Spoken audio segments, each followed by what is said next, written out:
खास मुलाकात कार्यक्रम में आज हमारे साथ मौजूद है दुर्गेश गुप्ता जी, जो किसी परिचय के मोहताज नहीं हैं, बहेड़ी के रहने वाले हैं। किस तरीके से आप बरेली आए थे, किस तरीके से पहले स्वयंसेवक रहे थे बहेड़ी के अंदर, और किस तरीके से बरेली आकर फिर संघ से जुड़े, आज बड़ा दायित्व हिंदू जागरण मंच में आपके पास है।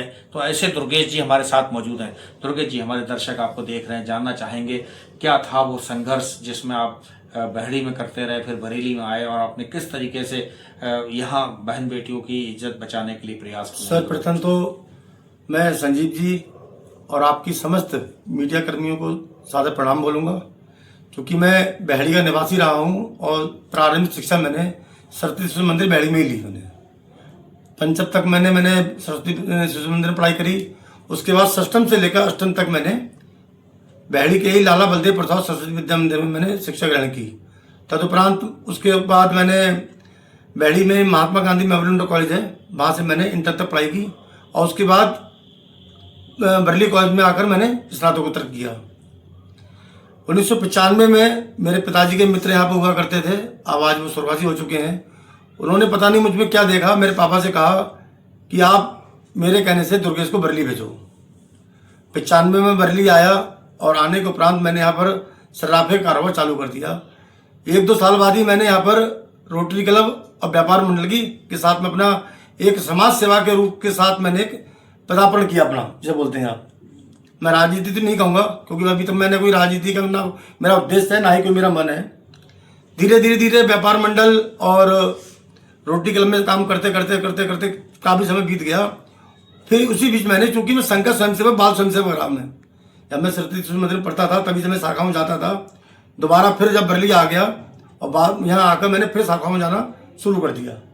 शाखाओं में जाने के बाद में धीरे संगठन ने पता नहीं क्या समझा, मेरी कार्य क्षमता को देखते हुए सन 2018 में मुझको हिंदू जागरण मंच का महानगर महामंत्री का दायित्व मुझको दिया।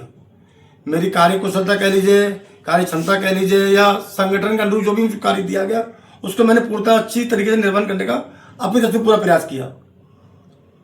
सन 2018 में ही मुझको महानगर अध्यक्ष का दायित्व मुझे मिला। थोड़े समय बाद कोविड का समय आ गया। कोविड के समय में हम लोग जितना कर सकते थे समाज के लिए, क्योंकि संघ के जहां आप देखिए पूरा देश जब त्राही था कोविड में, तो आप देखते होंगे अगर कहीं सेवा करने वाले लोग थे तो राष्ट्रीय स्वयंसेवक संघ के लोग हुआ करते थे। कहीं पर चाहे वैक्सीन लगवाने वाली बात हो, भोजन प्रदान करने वाली बात हो, गरीब बस्तियों में सेवा बस्तियों में जाकर, या फिर ट्रेनों में जाकर हम लोगों ने जो यात्रियों को भोजन प्रदान किया, वास्तव में वो पल आज भी हम याद करते हैं तो मतलब शरीर का एक रोंगटा खड़ा हो जाता है। वो ये सोच के हमने भोजन बांटा, ये सोचकर कि उस समय क्या बीत रही थी। ये वो समय भी था कोविड को लेकर जब लोग अपनों से अपनों को दूर भाग रहे थे। उस समय भी हमने जितना प्रयास कर सकते थे संगठन के माध्यम से, संघ के स्वयंसेवकों के साथ रहकर, वो पूरा कार्य किया गया। उसके बाद धीरे सने करते चले गए। आज चूंकि अब हमारे संगठन का काम ही मुख्य काम आंतरिक सुरक्षा है, महिला सुरक्षा सम्मान है, अवैध गतिविधि है, अवैध अतिक्रमण है। इसको लेकर जो भी कर सकते हैं हम, और आज भी कर रहे हैं। अब जैसे महिला सुरक्षा सम्मान पर आ जाइए, अगर हमको जहाँ भी पता लगा कि दूसरे समाज के किसी व्यक्ति द्वारा हमारी समाज की किसी बिटिया को बहला फुसलाकर एक सुनियोजित तरीके से उसको लव जिहाद के मामले जैसे षड्यंत्र उसको फंसाया जा रहा है, तो हमने हर मामले में वो कूदे। काफ़ी जगह हमको मदद भी मिली बिटिया के माध्यम से, परिवार के माध्यम से, और हमने काफ़ी बिटियों को बचाया भी। काफ़ी जगह ऐसा हुआ कि हम अपनी बच्चियों को घर वापसी भी कराई हमने। कुछ बच्चियाँ हमारा विडम्बना ये भी है, कुछ बच्चियाँ बालिग हो चुकी थी, लेकिन वो उस समय नहीं समझ रही थी। हम समझा रहे थे उनको कि हाँ, ये लोग जो कर रहे हैं, आज तुमको जो प्यार के प्रलोभन दे रहे हैं, बाद में तुम्हारे साथ में क्या होगा।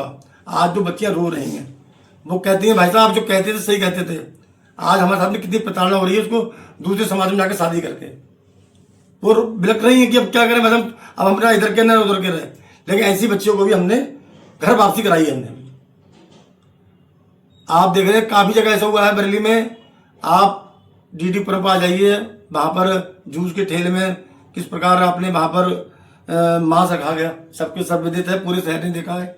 आप देखिए जनकपुरी में ही एक सब्जी वाला, एक दूसरे समाज का सब्जी वाला सब्जी में पेशाब कर उसको सब्जी बेच रहा था हिंदू बस्ती में जाकर। देख रहे हैं क्या इनकी मानसिकता है। और ऐसा ये नहीं कि हाँ बरेली में हो रहा है, ये हर जगह हो रहा है, ये अवैध गतिविधि है। आप देख रहे हैं कितनी जगह ये होता क्या है, अवैध अतिक्रमण रोकने कितना ये लोग कार्य कर रहे हैं। कहीं पर भी ऐसे कोई मामला आता है तो हम लोग उस मामले में कूदेंगे और कूदते रहे हैं।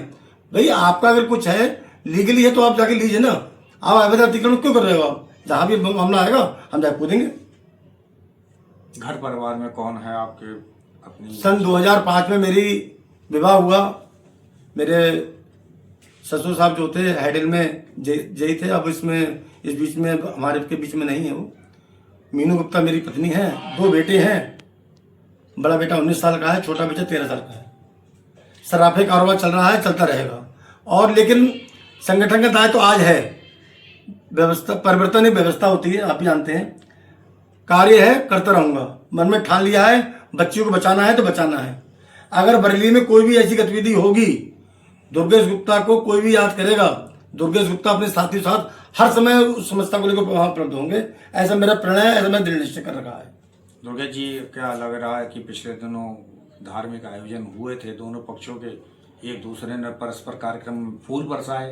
देखिए, इसमें सबसे बड़ी भूमिका रही बरेली के पुलिस प्रशासन की। वास्तव में उन्होंने जो दोनों समाज के साथ समन्वय बनाकर इस समस्या का समाधान किया।